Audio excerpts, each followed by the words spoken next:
I saw my dead husband buying coffee on a Tuesday morning in March. He was wearing a blue jacket I didn't recognize. His hair was shorter. He had a beard he hadn't had before, but it was him. It was absolutely, completely, unmistakably him. And the woman whose hand he was holding was very much alive and very much not me. My name is Vivian, and what I uncovered in the 14 months after that Tuesday morning didn't just give me back the truth, it gave me back 8 years of my life that had been stolen from me while I was busy grieving a man who was never dead. I need to take you back to the beginning, all the way back to the version of myself that existed before I became a widow at 32. I grew up in Savannah, Georgia, the daughter of a retired military officer and a woman who taught piano and believed that every problem had a solution if you were willing to sit with it long enough. I inherited both of those things, my father's precision and my mother's patience. Between them, they made me someone who was very hard to fool for very long. I say that not as a boast. I say it because it explains why. On a Tuesday morning in March, 8 years after my husband's funeral, I did not tell myself I was mistaken. I did not look away. I stood on that sidewalk, and I looked at the man I had buried, and I let myself know what I knew. His name is Daniel Hargrove. We met when I was 25, and he was 28, at a fundraising gala for the Children's Hospital, where I worked as a development coordinator. He was handsome and easy, in the way of certain men, who have never had a reason to be anxious, and he made me laugh 3 times. In the first 20 minutes of meeting him, we dated for a year and a half. We married when I was 27. We bought a house in Charleston, South Carolina, and we built what I thought was a real life. The marriage was 5 years old when Daniel died. I want to describe those 5 years honestly, because they matter to what comes later. The marriage was good in the early years. Genuinely, warmly good. The kind of good that you don't fully appreciate until it's gone. Daniel was attentive and funny, and he was present in the specific way. That means a person is actually with you, rather than performing being with you. We talked about having children. We took trips. We had friends we saw regularly, and dinners that lasted hours. In year 4, something changed. Not dramatically. Daniel was never dramatic. Subtle. He became slightly less available, slightly more distracted, slightly more protective of his time, and his phone, and the details of his days. I noticed. I didn't push hard. The explanations he offered were plausible. A demanding project, a difficult client, the ordinary stress of a career that was growing faster than expected. I had no specific evidence to point to, only the general, impossible to document sense that something had shifted. So I told myself it was the project. In year 5, he was gone a great deal. A large commercial development in Atlanta that his firm had landed. The demands of it were real. I confirmed that independently. I spoke to colleagues of his at an industry event who mentioned the project unprompted, so I told myself it was the project. I waited for it to end. The accident happened on a Thursday night in November. Daniel had been driving back from Atlanta. He had called me at 7 to say he was on the road, that he'd be home by 10. At 11:30, I called his cell and got voicemail. At midnight, I called again. At 12:45, there was a knock at my door. 2 highway patrol officers. A section of I-26. Wet roads. A guardrail. A drop. The car had been found. Daniel had not. The body was recovered 4 days later, 40 meters downstream from the guardrail. The identification was made by dental records. The death certificate was issued. The funeral was held. I stood at a grave in Charleston in December, and I did what widows do. I grieved. In the total, consuming way. That genuine grief consumes you. And I rebuilt my life in the slow, effortful way that people rebuild after genuine loss. I want to tell you how long that took. Not because I want your sympathy, though grief deserves acknowledgement, because I want you to understand the specific cost of what I eventually found out. I spent 2 years barely functional, I spent another 2 years functional but hollow, going through motions that felt like obligations rather than choices. I moved back to Savannah, closer to my parents. I changed careers, left development work, and went back to school for forensic accounting, which I had always been drawn to, and which felt, in the aftermath of Daniel's death, like something solid to hold on to. Numbers, records, things that were either true or weren't. By year 5 after the accident, I was genuinely okay, not who I had been. I don't think you go back to who you were before something like that, but a version of myself that was real and present, and building something. A good job at an accounting firm that specialized in financial investigations. I had a small apartment I loved. I had friends and a routine, and the specific piece of someone who has been through something terrible and come out the other side still standing. Year 6, I met a man named Thomas. Kind, steady, a high school history teacher who coached cross-country and made extraordinary chili, who looked at me with the particular attention of someone who understood that I came with a history and chose me anyway. We dated carefully. We were happy in a quiet, earned way. By year 8, Thomas and I were talking about a future. It was Thomas I was going to meet for coffee. On that Tuesday morning in March, I was early. I was standing outside the cafe on a street in downtown Savannah when a man came out of the coffee shop, 2 doors down, blue jacket, shorter hair, a beard, a woman beside him whose hand he was holding, and a face that I had last seen in a casket. I stood completely still for 15 seconds.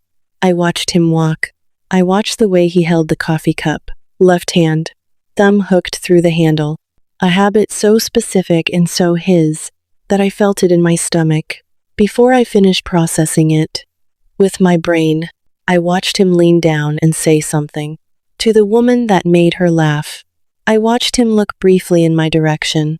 Without seeing me, he didn't recognize me. I had changed in 8 years. Shorter hair, different clothes, the ordinary visible changes of a decade of living. Or he wasn't looking, or he didn't expect to see me, or he had trained himself not to look for me, which I would later understand was the most likely explanation. I did not approach him. This is the decision I am most proud of in this entire story. Every instinct I had was to cross that street and say his name. I didn't. I stood where I was, and I watched him get into a gray SUV. I noted the make and the partial plate number before they drove away, and then I walked into the cafe, and I sat down at a table, and I put my hands flat on the surface, and I breathed for a while. Thomas arrived 7 minutes later. He looked at my face and sat down immediately, and said, "What happened?" I told him I needed a day before I could explain. He said okay. He ordered coffee and he sat with me while I gathered myself back together, which is one of the many reasons I love Thomas. That evening I told him everything. He listened without interrupting, which required visible effort at certain points. When I finished, he was quiet for a moment. Then he said, "What do you need?" I said, "I need to know if I'm right." He said, "You're right. You know you're right." What he said is, "What do you need?" To find out everything else. I said I need to make some calls. He said, "Make them." The first call I made was to Carol Sims, a private investigator I had worked with professionally on 2 financial fraud cases at my firm. Carol was experienced and careful, and she owed me nothing, but she trusted my judgment, which was the most important thing. I told her what I had seen. I gave her the partial plate, the make of the SUV, the coffee shop name, the description of the woman. I told her I needed to know if the man I had seen was who I thought he was, and if so, who he had become in the last 8 years. Carol called me back in 6 days. The SUV was registered to a woman named Claire Alderton, 41 years old, resident of Hilton Head. Carol had run the registration, confirmed the address, and done preliminary background on Claire Alderton. Married, no children, her husband's name, on the registration of a second vehicle at the same address was listed as David Alderton, not Daniel Hargrove. David Alderton. Carol sent me a photograph, taken from a distance. Not close enough to be certain, but close enough. I looked at it for a long time, and then I said, Carol, I need everything. Now I need to stop right here. Because what Carol found over the following 6 weeks, and what I did with it, using every skill I had spent 8 years developing, is the part of this story that Daniel never prepared for. If you haven't subscribed to US Story Nation yet, hit that button right now and ring that bell, because what comes next is 8 years of a lie, coming apart at the seams. David Alderton had existed, on paper, for 7.5 years.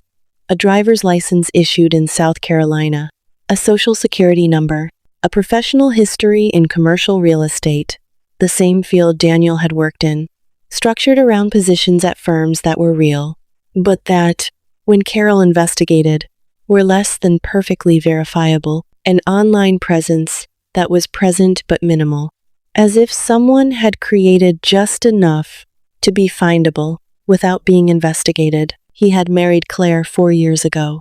Claire Alderton née Morrison was the daughter of a prominent Hilton Head family with significant real estate holdings. Her father had died 2 years before the wedding, leaving Claire and her brother as primary beneficiaries of an estate that included several commercial properties.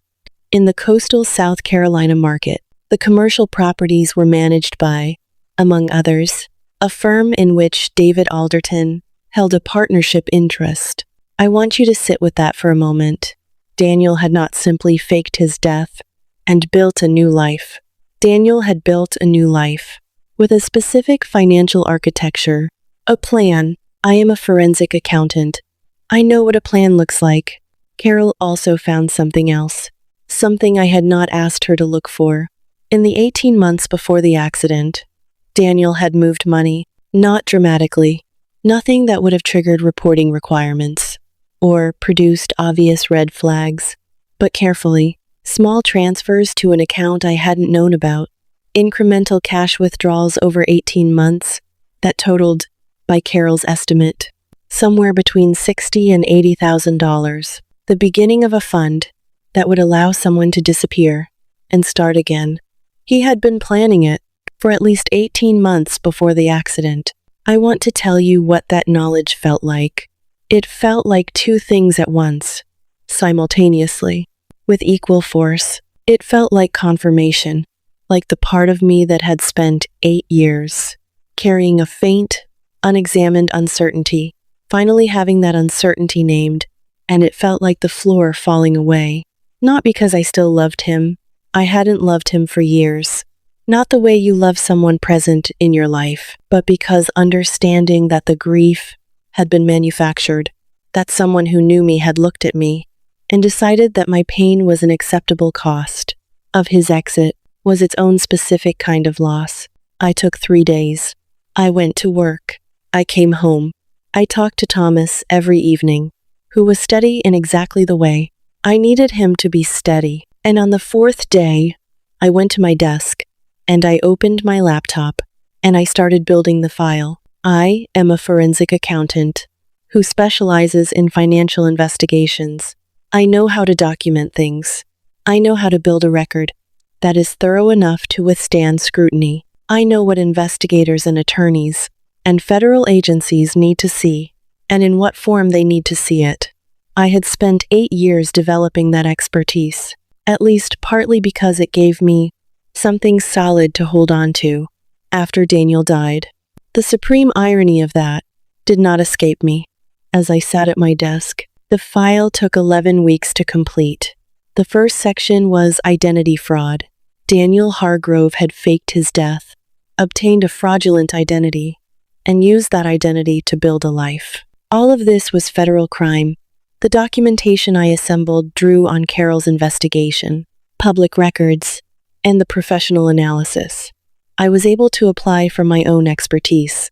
The second section was financial.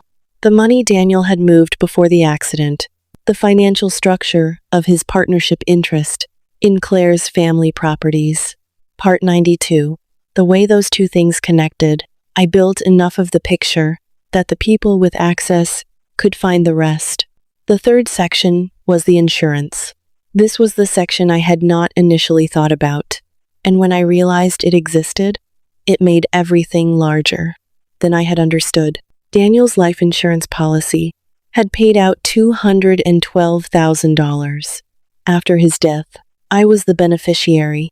I had used that money, some for the funeral expenses, some to pay off the mortgage on our Charleston house, some to support myself during the 2 years when I was barely functional. That money had come from an insurance company that had paid it in good faith on the basis of a death that had been staged.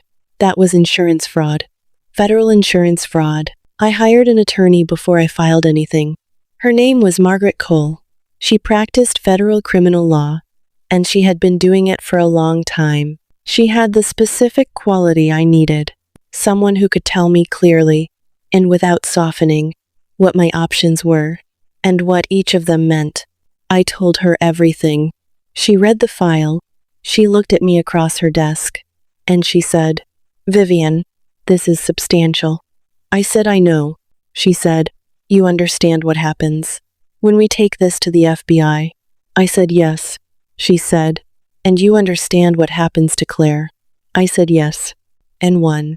She asked me if I had thought about Claire. I told her I had thought about Claire. A great deal. Claire Alderton was, as far as I could determine, entirely innocent. She had married a man who had given her a false name and a false history, and she had married him in good faith. What was about to happen to her had nothing to do with anything she had done. I thought about Claire the way I thought about myself 8 years earlier, a woman who had been told a story by a man she trusted, and who had believed it because she had no reason not to. I thought about that a great deal. It didn't change what I needed to do, but I thought about it. Margaret filed the referral to the FBI on a Friday morning in July, 16 months after the Tuesday in March, when I had stood on a sidewalk and watched a dead man buy coffee. The file she submitted was complete, organized, and sourced, the kind of file that federal investigators appreciate, because it does significant preliminary work for them. The first thing that happened was nothing for 6 weeks. Federal investigations do not move quickly, and I had been told to expect that. I went to work. I came home. I told almost no one. Thomas knew. Carol knew. Margaret knew. My mother, whom I told on the third Sunday, after the filing, because I could not sit across from her at dinner, knowing what I knew and saying nothing. She held my hand across the kitchen table, and she said, "Vivian, I always wondered."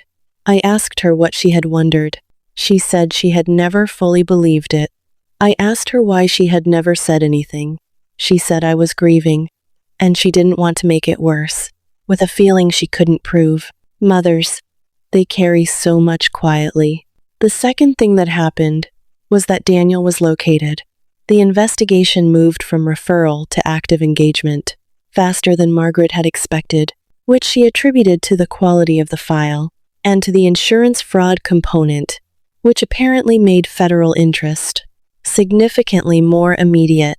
The third thing that happened was that I received a phone call from an FBI agent named Sandra Torres, who told me, professionally and carefully, that the investigation had produced results, and that I should expect to hear more through my attorney shortly. She thanked me for the thoroughness of my documentation. I told her I had had 8 years to develop professional skills that turned out to be relevant. There was a brief pause, and then she said, "That's one way to look at it." Daniel was arrested on a Wednesday morning. I was not there. I did not want to be there. What I wanted was the knowledge that it was happening. The charges included identity fraud, insurance fraud, and several financial charges connected to the partnership structure. His attorney filed immediate motions. The motions were denied. He was held. Claire's attorney contacted Margaret within 48 hours of the arrest. Claire had questions, specifically about her own financial situation and whether she had exposure. Claire had no exposure. for things she hadn't known about. Her attorney confirmed that her marriage, under the circumstances, was voidable. She voided it. I have not spoken to Claire. I don't know that there's anything either of us could say to the other that would be adequate to what we both had been through at the hands of the same man. But I have thought about her. I have hoped she is okay. I believe she is stronger than she knows. The criminal proceedings took 14 months. I testified once, in a deposition, about the identification and about the financial analysis. I had contributed to the file. It was the most surreal 2 hours of my professional life, sitting across a table, explaining, in the precise technical language of my field, how I had documented the financial behavior of a man who had let me grieve him for 8 years. He was convicted. What I had wanted, I understood by the end, was not the punishment. It was the record, the official, permanent, undeniable record that said what he had done, and that it had been seen, and named, and answered. I got that record. It exists. It will always exist. The insurance company pursued a civil action for the recovery of the payout. Margaret guided me through that process carefully. I was not held responsible for a fraud I had not known about. The company recovered what it could from Daniel's assets. I was cleared. Margaret sent me a letter. When everything concluded, at the end, she wrote one sentence that I have kept. She wrote, "You built something in those 11 weeks that most investigators would have been proud of." I read that in my kitchen, and I thought about the 2 years I had spent barely functional, and the 2 years functional but hollow, and the 8 years of building a skill set that I had thought was about moving forward. And that turned out to be about something I couldn't have anticipated. And I thought about my mother, who had always wondered, and said nothing, because she didn't want to make my grief worse. And I thought about Thomas, who had sat with me in a cafe on a Tuesday morning, and said, "What do you need?" Thomas and I got married 6 months after the proceedings concluded. Not a big wedding. We are not big wedding people. My parents, his parents, Carol, who is not a sentimental person, but who cried twice during the ceremony, and denied it both times. We got married in my mother's garden, in Savannah, on a Saturday afternoon in September, and it was exactly what I wanted. Something real, something that was only what it appeared to be, something I didn't have to grieve. Here is what I want to say. Not about him, about the 11 weeks I spent at my desk, building a file, about the 8 years I spent developing skills I didn't know I would need, about the Tuesday morning when I stood on a sidewalk and looked at a dead man and let myself know what I knew. You are allowed to trust what you see. You are allowed to let yourself know what you know. And if the life you built after your loss turns out to be the exact preparation you needed for what comes next, if the skills you developed to survive grief turn out to be the tools that answer it, that is not irony. That is something my mother would call providence, and that I, as a forensic accountant, prefer to call the long return on an investment you didn't know you were making. I saw my dead husband buying coffee on a Tuesday morning in March. I didn't look away, and everything that followed came from that one decision to let myself know what I already knew, and then to do something about it. Tell me in the comments if you have ever trusted your own instincts and everything was telling you to look away. I want to hear what you found. Subscribe to US Story Nation for more stories. I'll see you in the next one.